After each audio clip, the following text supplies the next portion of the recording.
where they were being used, factories, everything. And what I found out was that we were having these spikes here, and we have no industry between the Pacific Ocean and Hawaii and where we are here in Mendocino County.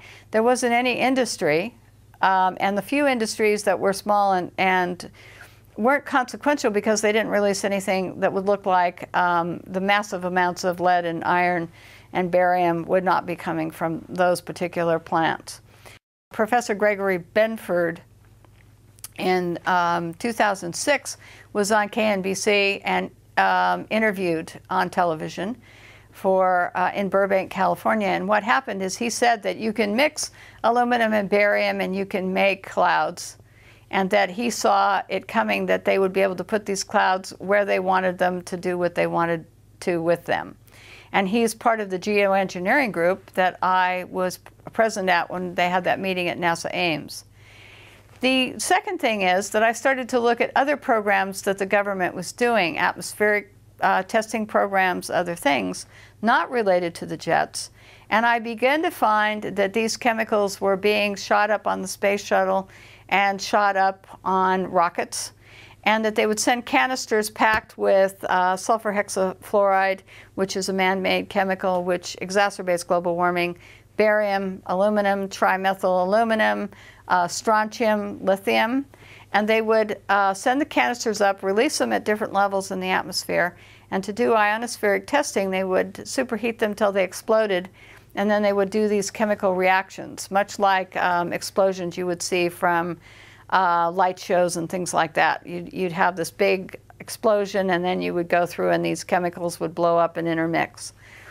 So the barium, I began to think that were these coordinating, these atmospheric tests, were they coordinating with the spikes in California and other areas? And I believe that from some of the data that I looked at, trying to correspond the dates of the tests, when they were done, and also the water data and the air data, I think that some of these could have actually added to the water pollution in the state of California airborne, because this would come down. Now, a lot of people have associated the jets with releasing different types of chemicals. I do know from the EPA that there's a whole host of chemicals, jet fuel emissions, and they're highly polluting, just like automobile exhaust. Carcinogens are involved in them. They deplete beneficial atmospheric ozone. They have crop damage associated with them. Some of the chemicals are involved in short-term memory loss, other things. So we do know that in this plume, it's not benign water vapor and ice crystals. But I could never find any documentation which would say that anything else was being sprayed. And with all these other chemicals being used in other government programs, it would be very hard to make a correlation unless you actually got into the plume and took a test. But since most of the planes that are leaving these big, huge plumes are military airplanes, you can't fly in that airspace. Pilots would be arrested, and it would be extremely dangerous to get into that airspace under Homeland Security rules and regulations to be able to take the test. So having to take a test at altitude and in other areas, it makes it very difficult. The government has not expressed any interest, nor have elected officials, in actually putting the subject to rest by testing these plumes either. So what they do is NASA, NOAA, a lot of studies, university studies, they look at these plumes and say, yes, these are man-made clouds. They don't say how they turn into man-made clouds, if it's chemical or whatever. And then they discuss the fact that in these clouds, that it's causing certain types of problems, covering us in cloud cover, dimming the sun, and then it's changing our climate and negatively impacting natural resources. The spiking in these chemicals, the state of California and all water districts across the United States and the EPA all require water testing, and they test for chemicals in the water that are hazardous to human health in some way. If they figure that a chemical is not hazardous to human health or animals, etc., they normally don't test for it. But the minute that they think that it's going to get up above a certain level that it would be injurious, they test for it to make sure that they try to keep it below that standard or to keep it out of our drinking water supplies altogether. So the concern is that when we're seeing these spikes over stated health, when they go up above any acceptable level that the EPA has put in place for these chemicals, we know they're dangerous. They're going to have a human health impact.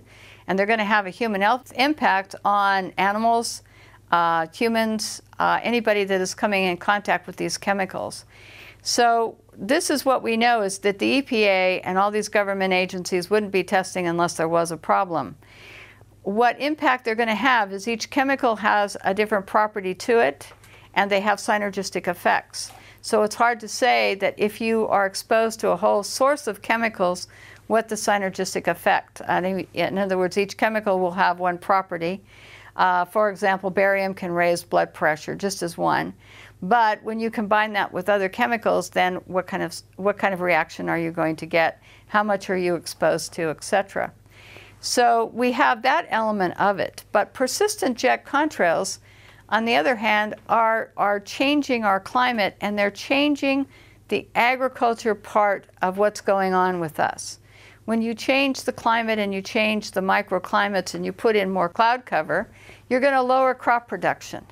And they know this from University of Illinois corn crop studies, that if you have normal rainfall but you have more cloud cover, crop production drops.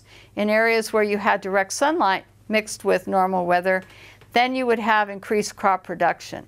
So just putting and saying that these are ice crystals and water vapor, it's benign in the environment, not true, because it can heat us up. It can change the amount of sunlight reaching the earth, so it can affect the health of crops, health of your trees, because without photosynthesis, trees and plants can't grow strong enough to produce.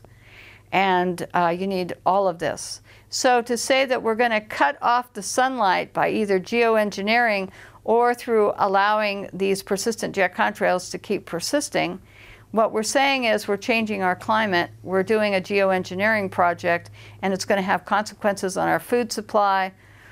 Any chemicals added would have consequences on our water supply. So there's a broad impact here.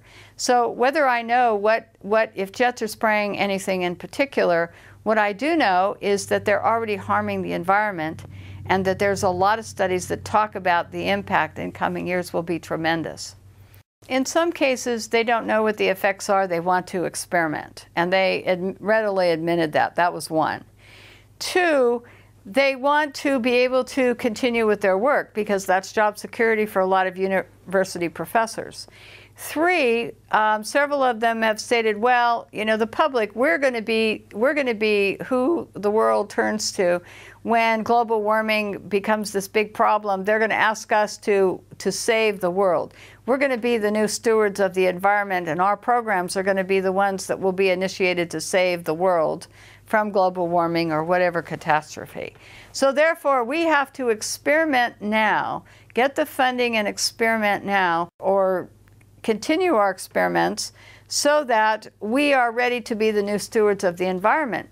But the problem is, when you start putting up chemicals and you start doing atmospheric experiments, you start to impact agriculture, food supplies, watersheds. You start to impact everything that we depend upon for life on Earth. And what happens if their programs go awry? And when they were asked this, they said, well, then, it's just an experimental program. Well, if someone gets hurt or harmed, well, so what? Their attitude was very cavalier about this. And Professor Benford actually wrote a program about the Arctic, and they said in his article, he even said, well, if something goes wrong, why, it will wash out eventually in the long term. And if you have to sacrifice a few people or an area like the Arctic, then that's okay, because it's all in the realm of scientific study. So it's a fascinating article to read. I think it's actually the underlying cause of all of this and some of the funding is military funding, because the military wants to be able to control the weather. The military has got an agenda that if they control the weather, they can control any country to make it do whatever they want. And many documents, Owning the Weather 2025, There's several documents in which they talk about how rather than having some weapons of mass destruction, in other words, bombs or something, if they could control the weather in a country, they could actually force them and say, look, we will put you in drought, we will put you in floods. So some of the experiments with the weather modification and other things that the geoengineers are doing would mean that it would be a military application, and a lot of money comes from the military sector for this. I've looked at some of the universities, and I looked at the funding chain, in other words, who's funding these, because it has to be public, and we know that the military is also initiating programs and paying for funding. So when you look at the funding stream, you can see that it's private corporations, you can see that it's the military. So there's a lot of funding in there that's not coming from you and I because we couldn't afford it. And the big military budget is where there's a lot of extra money for experimentation. So that's where a lot of the funding, and then it's private corporations who will make money from these experiments going in and will produce whatever's needed to do these experiments. So that funding is coming in. It's like the CRES program, the CRRES, when they were sending up these canisters loaded with chemicals to superheat. Well, that was a NASA budget, that's the U.S. Air Force budget, and then they do ionospheric testing. Well, how do we know what impact that had on the environment that protects us around the Earth? We don't really know. We just don't really know. The first thing that we started to notice about jets and these engines is they would leave a small contrail, very small. You would see it behind the plane, it would disappear within seconds and be gone. All of a sudden, this new phenomenon began to appear somewhere in the late 1980s, as far as I can document from Mendocino County, looking at pictures and weather documents and cloud pictures, old cloud pictures. All of a sudden, there seemed to be a time when NASA and other agencies began to realize that contrails were beginning to persist. So NASA started studying jet contrails, and they started to see that they were persisting for up to 20 hours. They could cover 4,000 square kilometers. So they could cover huge areas, one contrail this is. So NASA studies began to show that they were exacerbating warming starting in around 1975. They began to show that there was a new phenomenon which they didn't have before, had not seen before, where these contrails persisting rather than dissipating very quickly began to be something that they talked about, studied, etc. We don't know, in other words, why they began to persist. This is one of the curiosities here. And we just know that the studies, that they were studying them, but they didn't study what they were composed of, why they would be forming, and in other words, expanding to such huge sizes. But my curiosity with NASA became that when they were talking about persistent jet contrails, they didn't talk about the fact that there were all these different varieties. In other words, one side of the jet having one type of contrail, the other jet engine on the other side leaving a different type of contrail. One would dissipate quickly, the other could leave a large plume. We had black contrails that we were seeing here. We had contrails that would turn into, it looked like toothpaste on a tube. And when you saw these, I call them toothpaste trails. When we saw them, what we noticed is that they would dissipate relatively quickly. They'd break up into unusual configurations.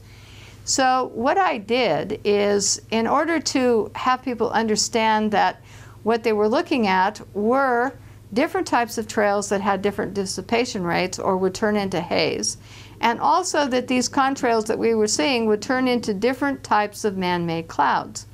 NASA just talks about jet contrails turning into man-made clouds in their studies, but they don't tell you about the brown clouds. They don't tell you about the different cloud configurations that these contrails turn into. So one of the things I did from my pictures and from videotape and looking at different times is I compiled this index in 2006 of some of the different types of contrails that we were seeing, and I named them. The reason I named them is people were telling me what they were seeing, but they had no vocabulary. So in naming them, People would tell me that they would see toothpaste trails, or they would see knots on a rope where you'd have a straight line with little bulges in it that looked like someone had tied knots in a rope. You would have black contrails. So this